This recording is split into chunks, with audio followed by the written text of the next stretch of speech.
Hi guys, and welcome back to the channel. Today we are lucky enough to have our hands on the brand new Longines Spirit Pilot, and it's a rather cool watch, to be fair. I remember reviewing the old model some 3 years ago and really liking that, but somehow with this they've cleaned it up a little bit, improved the dimensions somewhat, and they've absolutely nailed it again. The only way I think you could have improved this model is by sticking the movement from the Ultrachron in this one, and that would have been absolutely superb. But it really is one of those watches where less is more, because let's face it, most watches in this price range, and we are talking RRP in the UK of 2250 or £200 more for the bracelet variant, tend to have more bells and whistles on them, rotating bezels, display case backs and so forth. But this really is less is more. But before I get too far into this review, I've got to say a massive thank you to the team over at First Class Watches Kenilworth for allowing me to review this piece. Lots of cool, interesting brands. Many I'm sure you'll know, but some you may not. So if you're in the Midlands area, strongly recommend popping into the shop. If you're a little bit too far afield, don't worry, I'll leave a link in the description and at the bottom of the page now. All I ask, if you do contact them, please mention the channel. So anyway, the case size on this is a very, very wearable 39mm. The thickness of the watch somehow then made it slimmer than both the old 37mm and 40mm at only 11.75. And the lug to lug on this watch is coming in at 46.9, so that is a very good size, to be fair, and the strap size on this one is coming in at 20mm. Now, the dial, I really like this gilt finish they've got going on here, because you catch it in certain lights and it just really, really comes to life. I really like the way it pops off the dial, with these applied hour markers. They look absolutely superb. They also have a decent amount of luminum, so the watch does glow quite nicely, to be fair. And then you're greeted with these extremely well polished hands as well, which just really do look good. But the kind of subtle icing on the cake has to be this bezel going on here. The way it kind of catches the light and then allows it to dance around the dial. I think it looks superb. Really is a good looking watch. We have the Longines winged logo going on there, which is still applied on these models, and the printed Longines above. Then you have the chronometer official certificate.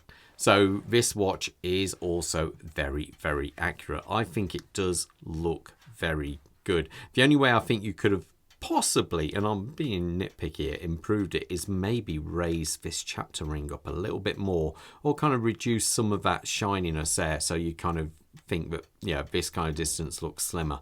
But who's to say? It looks superb anyway.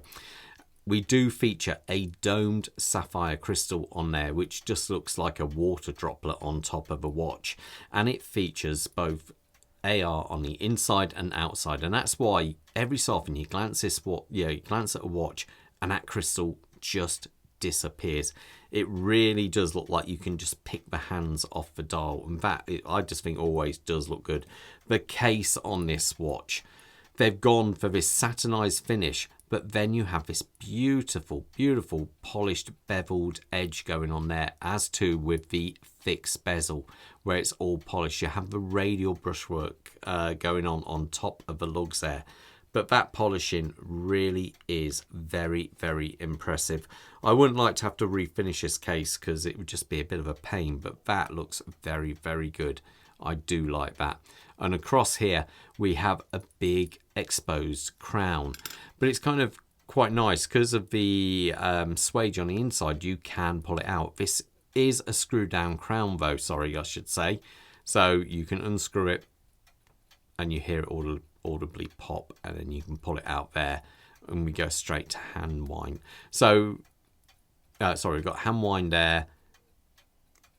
It doesn't feel like there's any ghost date on there at all. It goes straight to handset, I should have said.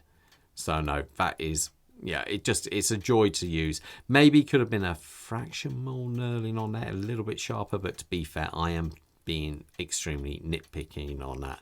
On the back, we do feature a solid case back.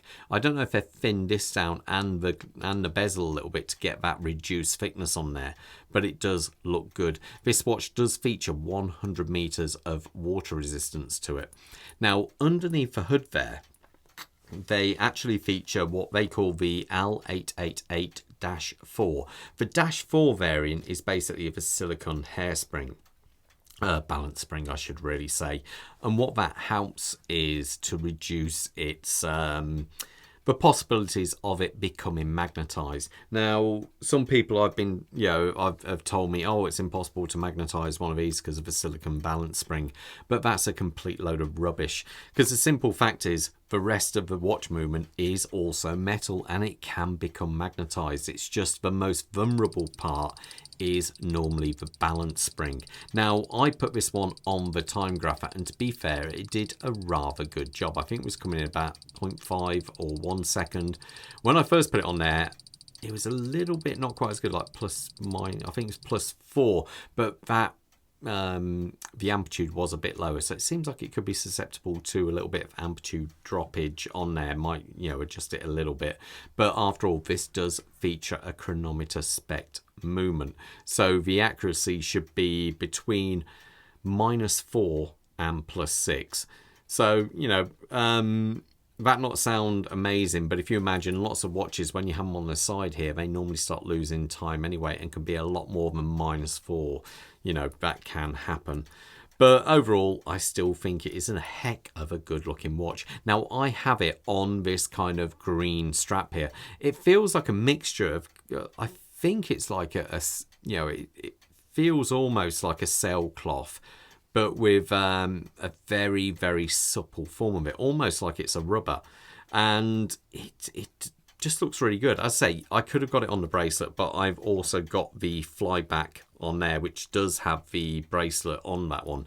It's the same basically as the Ultracon, well, the clasp is anyway, where you have 3 levels of micro adjustment. You can always also get this on a brown leather strap, which looks nice, but somehow I feel this is a more modern looking variant of it. I would personally, I don't know, I do quite like this, but I've got a feeling I would play around with different straps on this. I think it would look very, very good.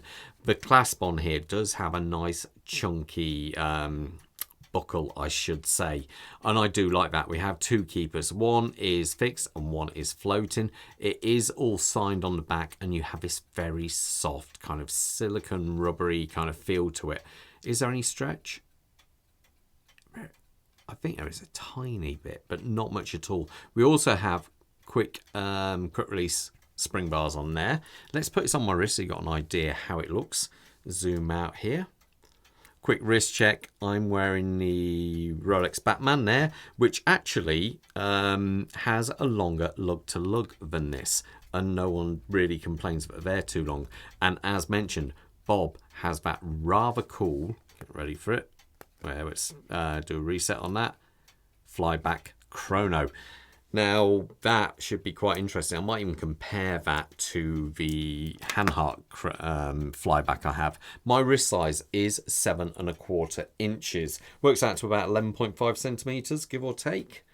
And that is it on my wrist. It's just a great watch. It's one of these where, I don't know, as I say, less is more, and this could be a watch for every occasion, I really do think. Anyway, guys, let me know what you think of this one, but most importantly, you all stay safe out there. Take care. Bye.